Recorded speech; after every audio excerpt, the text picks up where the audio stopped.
Uno munsi ngiye kuvuga ku bavyeyi bacu. Nukuri tubahe amashurwe yabo barakwiye. Ubushize navuze ku nyungu zo gutoza indero nziza umwana kuva kiri muto. Ndashira link aha hejuru no muri description kugira ngo muyikurikiranye abatabishoboye. Harimo vyinshi ukwiye kumenya. Aho tugeze ni Imana nivyo, ariko hari vyinshi yakoresheje abavyeyi. Nizera ko benshi tuvyemeranya. Nos parents, ce sont des héros à honorer. Itariki 11 ukwezi kwa kabiri uyu mwaka turimwo, nariko nibuka nshima umunsi w'amavuko yanje. Abavyeyi banje narabatelefone ndabashimira, mpejeje gushimira Imana, ndababwira ico nari numva ndabafitiye ku mutima. Oh, what a pressure head. Umunezero nari mfise sinoronka uko nuvuga. Gusa izere ivyo ndababwiye, nari nezerewe.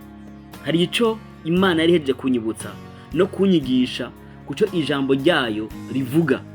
Tubisobe mu gitabo c'Abanyefeso 6 kuva ku murongo wa 1 kuwa 4.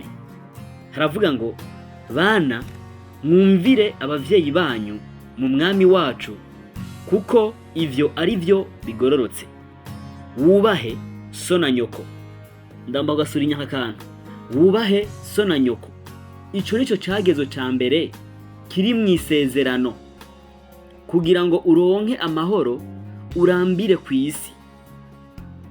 Ngo namwe base ntimukaratse abana banyu, ariko mubarere, mubahanura uko Umwami wacu agomba. Ngo namwe base ntimukaratse abana banyu, ariko mubarere, mubahanura uko Umwami wacu agomba. Amen. Wewe ufise abavyeyi ukabuza ico bamaze, urabibabwira bakibasha kuvyumva. Ico ushoboye kubakorera ukibakorere ukibabona. Ubumvire, uwubahe, kuko ngo bizoguhesha kugira amahoro no kurambira aha mwisi. Barahevye vyinshi ku bwawe, baritanze ngo ugere aho ugeze atacu ubuze mu byo bashoboye. Ivyo batashoboye ntuzubibahore, shima ivyo bashobojwe. Gukura ni kimwe, ariko umwana guma ari umwana ku bavyeyi, naho wowe uri umuntu adasanzwe muri kino gihe. Iyo uravye aho uri n'ico uri, urumva wibwiye uti je suis fier de cette personne qui je suis devenu. Urumva agaciro k'umuvyeyi wawe n'uruhara yagize mu buzima bwawe. Ndazi hari aho bitakunze kuba babona cane, mwihangane mukomere. Ariko hari uwundi muntu yagize ico akora kugira wigire haruguru. Namba atawuhari ukabubona kandi wumva uri fier, unezererewe uri, ishimwe ribi ry'Imana yakurinze. Aba bafise batababereye abavyeyi beza, namwe ndabihanganishije. Turi mu migwi myinshi. Ntivyavuye kuri bo peut-être que babahaye ivyo bahawe, mwaguye mu nkorero. Ariko nagira mbwire uwo vyoba biriko birashikira ubu nyene wumviriza iyi podcast, menya uko uvyifatamwo. Sibo ni kiri inyuma yabo kibasunika. Satani aragomba kwiba destine yawe biciye ku muvyeyi wawe, ariko arakoreshwa. Ariko ndakwibutse ko Imana igufitiye imigambi myiza, naho ubona ibitandukanye n'ivyo ndiko ndavuga.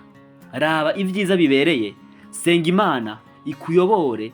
Niyo muvyeyi mwiza twese duhurirako, kandi azi guha ivyiza abana bose bayigize umuvyeyi.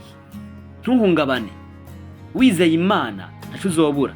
Ico papa wawe canke mama wawe ataguhaye, Imana irabifise en abondance.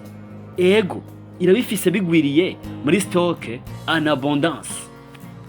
Ushaka urukundo, irarufise, izoguha n'abandi benshi bagukunda. Kandi ko ubiba wese yimbura, ubivye urukundo uragwimbura. Bega ushaka amahoro, irayatanga. Yavuze ngo ndabahaye amahoro yanje. Izokwereka nibiguha amahoro aho uruhukira vy'ukuri. Ushaka umunezero, waragenzura ruha mwisi, wiruka hirya no hino urondera umunezero urawubura. Isi ntawo itanga, n'uwuronka nturamba n'uwakanya gato. Imana iratwuzuza umunezero mu kwakira Kristo mu buzima bwacu. Izoguha rero umunezero wuzuye. ushaka umwidegemvya, ngwino kwa Yesu, niwe aduha kwidegemvya nyakuri. Abavyeyi bacu baraduha ivyiza, ababishoboye baraduhezagira, bakadusabira imigisha. Ndabishimira Imana, abanje nivyo bakoze, n'abandi bagiriye ubwo buntu. Mwibuke, mubashimire, namwe mubahezagire, mubagirire neza, barabakeneye. Mwebwe mutaronse ayo mahirwe yo kubagira, cyangwa bafise batashoboye kubabera ico bari bakwiye kuba abavyeyi beza, nababwiye ko hari umuvyeyi data wa twese duhurirako, uwo ashobora gutanga vyose ukeneye. Navuzemwo hejuru bike: urukundo, amahoro, ivyizigiro, umunezero n'umwidegemvyo, n'ibindi n'ibindi. Hariho vyinshi ntavuze. Komera, wizere Imana ihindura amateka, nawe uzobere abana bawe umuvyeyi mwiza atanga ivyiza. Kuva kuri wewe uja ku mageneration n'ayandi, urashobora kuba umugisha. Ivyo wakuriyemwo bitaryoshe ntuzobirage abana bawe.